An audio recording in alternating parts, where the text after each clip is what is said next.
Welcome back. We're here to preview Saturday afternoon's Premier League game between West Ham and Stoke City. Matt, both sides sitting 9th and 10th on 42 points. Bit of a nothing game. We'll start at West Ham. They're in poor form and lost at Leicester at the weekend. Yeah, really poor result. Like I mentioned, they're in poor form. Only won one of their last 8 in the league, and that was the poor game against Sunderland, wasn't it? They scored late on from Sacco, and apart from that, they just really struggled last time against Leicester. Leicester went 1-0 up in that game. Great goal from Cambiasso, wasn't it? And obviously Leicester could have gone 2-0 up with a penalty, but missed that. Decent save by Adrian, but like you mentioned, he was too far off his line. Should have been a retake for that penalty. They were fortunate to remain in the game. Went down the other end and ultimately scored from Kouyaté. It was a decent finish. He's been a decent player for them this season. He's had some really good games, but West Ham never really pushed forward. Leicester were the better team in that game, and it looked like it was going to end in a 1-1, which would have been really disappointing for Leicester. And obviously West Ham defended their box quite well for long spells, but late on, ultimately Andy King pops up with a winner, and it's another loss for West Ham. And we mentioned where they were. I've said it before, time and time again, about where people talking about them for the top 4 and stuff. Start the season, I say now they're sitting in 9th, and they've just been a really poor run of form. Players, Alex Song, players like that, not in good form. Valencia's obviously injured. Carroll's injured as well. Sacco's not had too many goals lately. He had that decent run. Downing's out of form. Just really struggling at the moment. They were poor against Leicester. They got what they deserved, and that was nothing.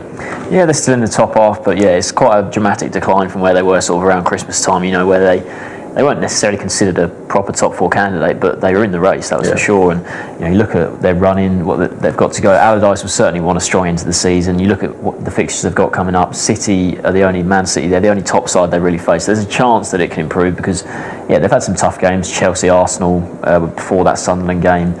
Obviously Palace were in quite good form, but they've had some difficult games, and City's the only sort of big boy they face in their running. But it would be certainly disappointing if they fell out of the top half, in the remaining games. You look at their fixtures coming up, Stoke here, then they go to City, but then they face the likes of QPR, Burnley and Villa. So they face sides all in the bottom 5 in 3 of their next 5 games. So certainly, they need to get back to maybe, having just a decent winning streak or an unbeaten streak at the very least. Maybe just a few wins, some draws to finish the season, because as it goes, you wonder if Allardyce has got a future.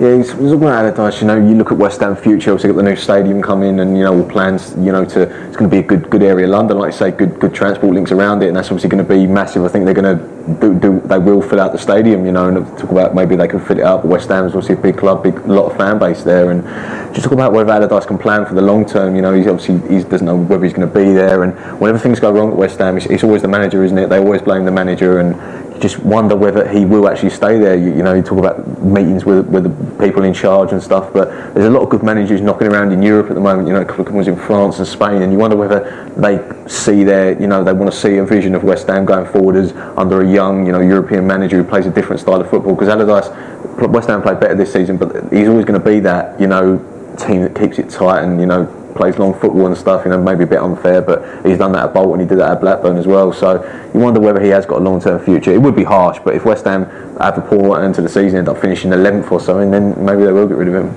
We'll move on to Stoke now, and you look at their recent form. They're also in poor form. It's going to be tough to pick a winner in this game, that's for sure. And Stoke, 3 defeats in a row now at the weekend at Chelsea. They didn't play too bad in that going to Stamford Bridge. I know Chelsea haven't been great in, say, the last month or so, but they did okay. Obviously, the standout thing was Charlie Adams' goal, an incredible strike. I think for me, when you look at all those sort of comparing, all the sort of long-range strikes, Beckham's, your Alonso's, Figueroa, I think this one from Adam was incredible. The way people say there's more skill in Jermaine Defoe's volley, the way he hit that, but I think Charlie Adam, the way it did hit across the ball, and the way it sort of just started to come in, it's sort of like a high fade in golf, the way he sort of brought it in, and Courtois, he had no chance. Courtois, you saw the reaction after the goal, and he just went, there's not much I can do there. You could argue that he shouldn't be that far off his line, but if they play a ball over the top and he gets there before a strike, you'd say he was in a good position. So it's hard to say. Courtois is one of the tallest keepers in the world, so you have to say, you just give Adam credit. It was a fantastic goal, but obviously the goal Stoke conceded, they'll be disappointed. But I think on the whole, they would never have gone there and thought, we're going to beat Chelsea. So it's a poor result, 3 defeats in a row, but it's hard to say that they would have expected to get anything out of the game, really. I think I said it a few times. You mentioned Stoke's run of form, 3 defeats, and they had to be a bit careful that they didn't go on a poor run of form, and they've gone on that poor run of form now. And last season they finished with 50 points, got 42 now. I think Stoke's one of them clubs where they want to see progression, don't they? The manager Mark Hughes, obviously, he always talks about progression, and they're an established Premier League club now, but they're sitting in 10th, and if they do end up finishing, you know, Palace are hot on their heels, but behind in great form, and if they do finish behind, you know, West Ham, teams like that, then Swansea, then they might be a little bit disappointed. Obviously, Bojan, the injury hit them hard and stuff, but then at the back, you know, they've been a little bit, I don't know, they're just not really that solid, and if they have a good end to the season, don't get me wrong, if they have a decent season, they're still going to reign in the league and they can build for next season, but you know, they're on a poor run of form, and this is a bit of a nothing game in terms of the league, but I think both managers are really, you know, it's important for them, really keen to get back to winning ways. Definitely. Like you mentioned in the table there, they are still in the top half in 10th, but like I said, Palace looking great at the moment. One of the sides to recently beat Everton 3 wins in a row as well, and I think if Stoke did drop into the bottom half, overtaken by one or both of those teams, it would be a really disappointing end to the season, wouldn't it? But yeah, like you say, bit of a nothing game, but yeah, both managers certainly want to win. What's your score prediction?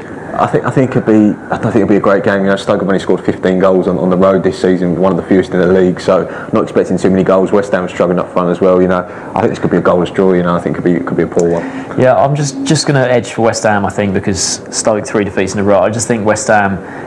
You know, there'll always be a good atmosphere at Upton Park, and I think, you know, the fans will be desperate for them to get back to like a proper winning performance at home, like the sort of like they had against City earlier on in the season. I mean, you mentioned the one over Sunderland recently. They weren't great in that game. It was that late goal from Saka. They haven't inspired recently. I just think they might just get the better of Stoke. I'm going to go 2-0 to West Ham. So we've got 1 goalless draw and a 2-0 West Ham win. Thanks for watching.